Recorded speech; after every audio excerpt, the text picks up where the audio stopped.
Witam. Dzisiaj dzięki uprzejmości ekipy ze sklepu Scribo w Katowicach mogę zaprezentować nową edycję Kaweco Sport z serii Art.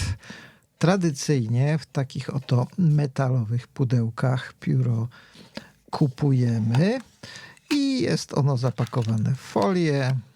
No i czasami tam jest kartridż jeszcze w środku, który tutaj już chyba widać. Tak więc tutaj niewiele się zmienia. Tradycyjne opakowanie pozostało. Ta seria Art ma co najmniej 4 nowe kolory, tak zauważyłem. To jest Mineral White, tak wyglądający i tam widać, że w środku kartridż jakiś jest. Ten seria Art różni się od pozostałych tym, że klips jest tutaj zamocowany już na stałe. Wprawdzie można go tam odkręcić, ale jest. Nie nakłada się go, tylko pod kaptopem jest przytrzymywany. Klasyczny wzór, logo firmy na górze. Tutaj niewiele się zmienia. Ta seria ma odstępstwo kolorystyczne i tak jak już powiedziałem, w sposobie zamocowania klipsa. Stalowe stalówki, tutaj widzimy z logo firmy, tu jest MK i nic tu się nie zmieniło. Na spływaku dalej mamy logo firmy. Natomiast na skówce jest tutaj tak wygrawerowany napis Kaweco Art Sport Series, także to jest wszystko, co widzimy tak na pierwszy rzut oka i nie mamy tutaj żadnych innych nowości. Oczywiście zakręcana skówka, pióro krótkie, nie nadaje się, chociaż jak ja pokażę, nadaje się jednak do pisania bez skówki, ale można ją z tyłu założyć i wtedy długość jest już naprawdę odpowiednia do pisania.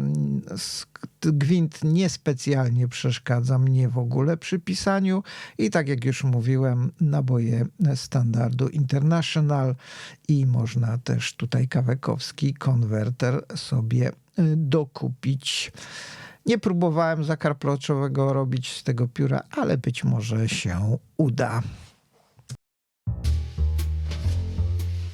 Porównanie wielkościowe, no tu zawsze jest na niekorzyść Kaweco. Jak widać, jest to jeszcze mniejsze niż Pelikan 140 po zdjęciu skówki. Natomiast no, taka jest uroda tego pióra. Jest to małe pióro, 10,5 cm długości ma z założoną skówką, natomiast bez skówki jest to 10 cm.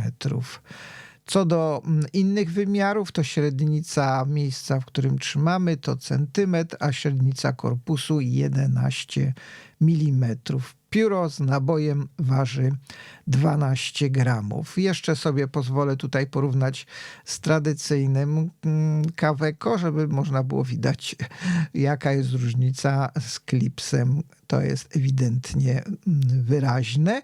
Natomiast jeszcze tu na końcu wydaje mi się, że w tych starszych, innych modelach uskok jest trochę mniejszy na końcu korpusu. Poza tym nie ma różnic. No i czas na próbkę pisma. Tutaj specjalnie nic mnie nie zaskoczyło. Może poza tym, że to jest naprawdę dość cienka MK. Tak mi się to wydaje.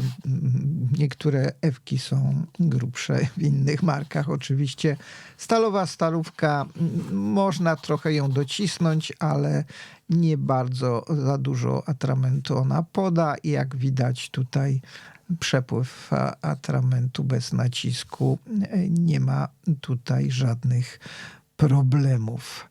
Natomiast stalówki wymienia się w bardzo prosty sposób. Właściwie wymienia się całą sekcję. Wykręcamy, można je dokupować i sobie wymieniać. Także można mieć jeden korpus i kilka stalówek do wymiany. No tu widać, że była moczona w atramencie. Tak więc to jest pierwszy z kolorów serii Art, tej najnowszej. Tu mam drugi z tych, które wypożyczył mi sklep Escribo. Tu już ewidentnie widać, że to zupełnie inny kolor, Pebble Blue. Bardzo ładnie się prezentuje. Ten sam grawerunek, który był na poprzednim. Także to jest standard i moim zdaniem, przynajmniej mnie, ta mieszanina sztucznych tworzyw tutaj bardzo atrakcyjnie się prezentuje. To pióro z tych dwóch bardziej mnie się podoba. Tyle porównania na dzisiaj. Zachęcam do zapoznania się z tym modelem pióra firmy Kaweco Art Sport. Dziękuję za uwagę i do usłyszenia.